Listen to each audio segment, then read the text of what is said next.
जय जोहार, नमस्कार। दैनिक छत्तीसगढ़ चैनल देख रहे हैं आप और छत्तीसगढ़ प्रदेश की आज की तमाम सभी महत्वपूर्ण बड़ी खबरों की शुरुआत आज की पहली बड़ी खबर के साथ। छत्तीसगढ़ विधानसभा में वित्त मंत्री ओपी चौधरी आज छत्तीसगढ़ का बजट पेश करने वाले हैं, जहां छत्तीसगढ़ बजट में माइक्रो एटीएम, महिलाओं के लिए निगरानी पोर्टल, बीएसपी एरिया उपभोक्ताओं को बिजली बिल आधा, जबकि 18 साल बाद वित्त मंत्री आज बजट पेश करने वाले हैं।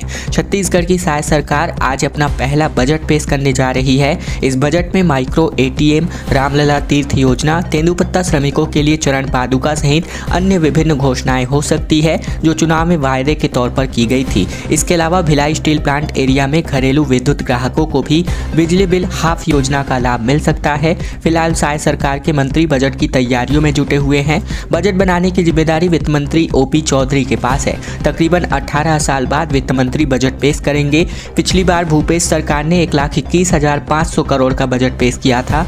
बताया जा रहा है कि इस बार उसका आकार और भी बड़ा हो सकता है।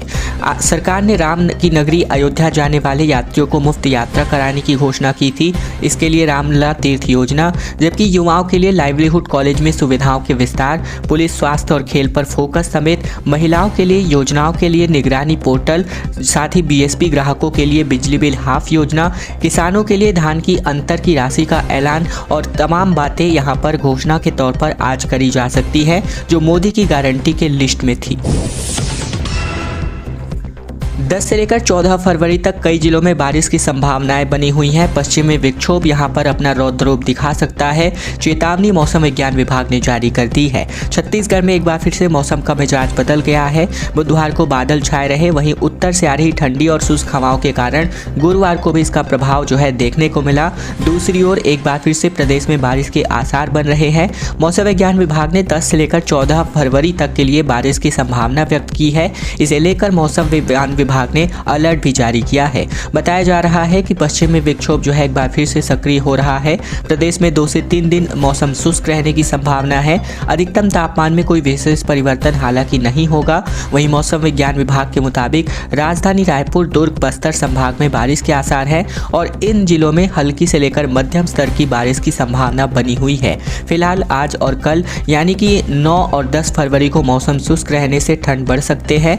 वहीं प्रदेश का मौसम बीते दिन साफ रहा। बुधवार को, वहीं गुरुवार को ठंडी देखने को मिली। हवाओं का चलना जारी रहा। इसी प्रकार पिछली रात न्यूनतम तापमान 19.7 डिग्री सेल्सियस औसतन रिकॉर्ड किया गया है।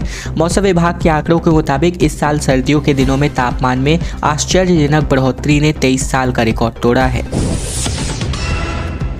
और अब खबर आ रही है छत्तीसगढ़ में भारत जोड़ो न्याय यात्रा को लेकर। जातीय जनगणना को लेकर राहुल गांधी ने कहा कि मोदी ओबीसी नहीं, तेली समुदाय में पैदा हुए हैं। दरअसल राहुल गांधी की भारत न्याय यात्रा गुरुवार को ओडिशा से रायगढ़ पहुंची और इस मौके पर ओडिशा कांग्रेस अध्यक्ष शरद पटनायक ने छत्तीसगढ़ कांग्रेस अध्यक्ष दीपक बैज को फ्लैग हैंड ओवर किया। दर्रामुड़ा के नाइट हॉल्ट में यहाँ पर देखने को मिला। वहीं जनसभा को संबोधित करते हुए राहुल गांधी ने जातीय जनगणना के मुद्दे पर बीजेपी और प्रधानमंत्री मोदी को जमकर घेरा। राहुल ने कहा कि मोदी जी खुद को ओबीसी वर्ग का बताते हैं, जबकि सच्चाई ये है कि वे गुजरात के तेली समुदाय के हैं। तेली जाति को गुजरात सरकार ने सन 2000 में ओबीसी का दर्जा दिया था। राहुल गांधी ने इसके पहले भारत जोड़ो न्याय यात्रा निकाली थी, तब राजस्थान और मध्य प्रदेश कवर किया था, लेकिन छत्तीसगढ़ को छोड़ दिया गया था। वहीं 11 फरवरी को सुबह 10 बजे रायगढ़ के गांधी प्रतिमा चौक से यात्रा की शुरुआत की जाएगी। यहाँ राहुल 1.5 किलोमीटर की पदयात्रा करेंगे। कंपनी समूह के भू अधिग्रहण प्रभावित तमनार और खरगोड़ा के बेरोजगार युवाओं से राहुल मुलाकात करेंगे और इस पदयात्रा के बाद जननायक रामकुमार अग्रवाल चौक पर मॉर्निंग ब्रेक होगा। यात्रा खरसिया के नहरपाली से शुरू होगी। 23 किलोमीटर तक राहुल बस में यात्रा करेंगे। लंच के बाद दोपहर 2 बजे राहुल खरसिया के चपले चौक में जनसभा को संबोधित करेंगे और ये पूरा टाइम स्टैम्प हम आपको बता दे रहे हैं। एक ट्रक गिट्टी 5,000 तक महंगी हो रही है। लोगों को अब घर बनवाना और भी महंगा पड़ सकता है। दरअसल खबर आ रही है कि क्रशर संचालकों ने सिंडिकेट बना लिया है।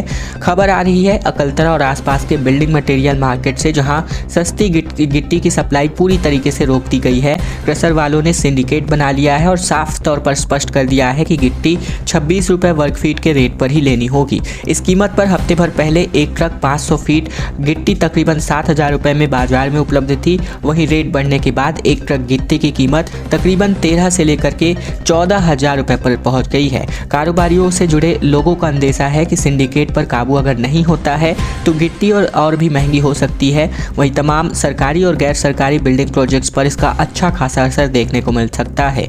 जिले सहित अकलतरा क्षेत्र में ग्रसर कारोबारियों ने सिंडिकेट बनाकर रेट बढ़ाया है और इससे प्रोजेक्ट महंगे होने की आशंका है। गिट्टी खदान वालों ने सिंडिकेट पर खनिज विभाग के अफसर पर खामोश बैठे हुए हैं। गिट्टी एवं रेत के बेतहाशा बढ़ोतरी पर प्रशासन कोई भी कार्यवाही करने के मूड में नजर नहीं आ रही है। एक बड़ी राहत है, जहां सम्मान निधि से वंचित 42,000 किसानों का सर्वे एक बार फिर से होगा और इस तरह से योजना का लाभ इन किसानों को भी मिल सकता है जो योजना से अभी तक वंचित रह गए थे। दरअसल प्रदेश में प्रधानमंत्री किसान सम्मान निधि योजना के पात्र किसानों को लाभ नहीं मिला है। योजना से वंचित तकरीबन 42,000 किसानों का सर्वे करके नए सिरे से सूची बनाई जाएगी। कलेक्टर ने निर्देश देते हुए कहा है कि जल्द ही फील्ड में जाकर ऐसे किसानों से संपर्क किया जाए। कृषि विभाग के अधिकारियों ने बताया कि जिले में कुल 1,62,686 किसान हैं, जिनमें से 1,44,486 किसान पंजीकृत हैं इस योजना के लिए। सम्मान निधि के लिए तकरीबन 1,26,022 किसानों को आवेदन प्राप्त हुए थे। इनमें से 1,23,199 को योजनाओं का लाभ मिल रहा है। वहीं किसान क्रेडिट कार्ड की सीमा समीक्षा के दौरान अधिकारियों ने बताया कि जिले में 1,59,501 केसीसी बनाए गए हैं। वहीं फसल बीमा को क्लेम करने के लिए गंभीरता से लेने की बात कलेक्टर ने कही है। हत्या, लूट और दुष्कर्म के मामले में छत्तीसगढ़ पूरे देश में छठे स्थान पर है। कांग्रेस शासन में 4,786 मर्डर्स, 8,702 ठगी, जबकि 15,511 महिलाओं के साथ अपराध की घटना रिपोर्ट की गई और ये रिपोर्टेड मामले हैं। अन्य जो ऐसे मामले जो रिपोर्ट नहीं किए गए हैं वो तो इस आंकड़े में ही नहीं है। दरअसल आपराधिक मामलों में छत्तीसगढ़ की रैंकिंग घटने की और बढ़ती जा रही है। 2021 में जहां प्रदेश 8वें स्थान पर था, तो वहीं 2022 में प्रदेश छठे स्थान पर आ चुका है। इस बात का खुलासा एनसीआरबी की रिपोर्ट और छत्तीसगढ़ विधानसभा सत्र में डिप्टी सीएम विजय शर्मा के जवाब से स्पष्ट हुआ है। ये आंकड़े हत्या, दुष्कर्म, लूट, ठगी और तस्करी जैसे गंभीर अपराधों को लेकर हैं। विधानसभा सत्र के चौथे दिन विधायक अजय चंद्राकर के सवाल के जवाब पर गृह मंत्री विजय शर्मा ने बताया कि 2019 से लेकर 2023 तक हर साल क्राइम का ग्राफ बढ़ा है। शर्मा ने कहा कि प्रदेश में 2019 से 2023 तक यानी कांग्रेस शासनकाल में प्रदेश में ठगी, हत्या और महिलाओं से संबंधित आपराधिक घटनाओं की मामलों में वृद्धि हुई है। वहीं हत्या के ऐसे सैकड़ों हजारों मामले जो है अभी तक पेंडिंग हैं। वहीं अगर बात करें तो 5 साल का रिकॉर्ड छत्तीसगढ़ विधानसभा के बजट सत्र के दौरान गृह मंत्री विजय शर्मा ने प्रस्तुत किया। सीजीपीएससी भर्ती घोटाले पर सीएम ने कहा कि वादा निभाया। साय ने कहा जो दोषी हैं बक्से नहीं जाएंगे। टामन सहित अफसर और नेताओं पर एफआईआर दर्ज की गई है। छत्तीसगढ़ लोक सेवा आयोग भर्ती घोटाले को लेकर मुख्यमंत्री विष्णुदेव साय ने कहा है कि हमने जो वादा किया था उसे निभा लिया है। इस मामले में जो भी दोषी हैं उन पर कार्यवाही की जाएगी। ईओडब्ल्यू ने एफआईआर दर्ज कर ली है। सीबीआई को भी जांच सौंप दी गई है। ईओडब्ल्यू ने एक ही दिन पहले सीजीपीएससी के पूर्व चेयरमैन टॉमन सोनवानी, पूर्व सचिव जीवन किशोर ध्रुव, परीक्षा नियंत्रक सहित अन्य अफसरों और नेताओं पर एफआईआर दर्ज की है। आरोप है कि पद पर रहते हुए इन सभी ने भाई भतीजों का बड़े पदों पर चयन कराया था। वहीं भाजपा ने इस मामले को चुनाव में एक बड़ा मुद्दा भी बनाया था। साथ ही कहा था कि सरकार अगर आती है तो बड़ी कार्यवाही की जाएगी। इसके बाद भाजपा ने अपने आरोप पत्र में इसको शामिल किया। पहली बार ऐसा हुआ जब विधानसभा चुनाव में पीएससी का जो भर्ती का मुद्दा था वो एक गंभीर मुद्दा बना हो। चुनाव के दौरान केंद्रीय गृह मंत्री अमित शाह ने भाजपा का आरोप पत्र जारी किया तो उसमें भी प्रमुखता से पीएससी मामले का उल्लेख किया गया था। अमरजीत भगत के कारोबारियों पर आईटी ने शिकंजा जो है कस लिया है। कलेक्टर से 13 लोगों की प्रॉपर्टी की जानकारी मांगी गई है। बेनामी संपत्तियों का पूरा ब्यौरा खंगाला जा रहा है। छत्तीसगढ़ के पूर्व खाद्य मंत्री अमरजीत भगत और उनके कारोबारियों पर आयकर के छापे के बाद अब विभाग का शिकंजा कसता जा रहा है। आयकर विभाग ने सरगुजा कलेक्टर को पत्र लिखकर अमरजीत भगत के 13 करीबियों की प्रॉपर्टी की जानकारी मांगी है। इसी के साथ ही उनकी बेनामी संपत्तियों का ब्यौरा जुटाया जा रहा है। दरअसल आईटी की टीम ने 31 जनवरी को अमरजीत भगत के अंबिकापुर, रायपुर और सीतापुर स्थित निवास सहित बंगलों और उनके ओएचडीपीए करीबियों पर कारोबारियों पर एक साथ छापा मारा था। 5 दिनों तक आईटी की जांच चली थी। इसमें अमरजीत भगत के अंबिकापुर और रायपुर स्थित निवासी से लाखों नकदी, सोनाएं, जमीनों के दस्तावेज जब्त किए गए। उनसे जुड़े लोगों से आईटी की टीम ने जमीन के दस्तावेज, नकदी और जेवरात बरामद किए हैं। जगदलपुर से रेगुलर फ्लाइट अब उड़ान भरने वाली है इंडिगो की, क्योंकि बस्तर वासियों को रायपुर और हैदराबाद अब आसान जाना होगा, क्योंकि 31 मार्च से इसका सीधा फायदा बस्तर वासियों को मिलने जा रहा है। जगदलपुर के मां दंतेश्वरी एयरपोर्ट से 31 मार्च से ये सुविधा का विस्तार इंडिगो फ्लाइट के माध्यम से होगा। ये फ्लाइट जगदलपुर से रायपुर हैदराबाद के बीच चलेगी। फिलहाल बस्तर की इन दोनों शहरों से हवाई कनेक्टिविटी के लिए अलायंस एयर की फ्लाइट चलाई जा रही है और अब इंडिगो की फ्लाइट शुरू होने से यात्रियों को इसका सीधा फायदा होगा। इंडिगो की फ्लाइट रोजाना हैदराबाद से जगदलपुर और यहां से रायपुर आएगी। उसी दिन रायपुर से जगदलपुर होते हुए हैदराबाद को वापस लौटेगी।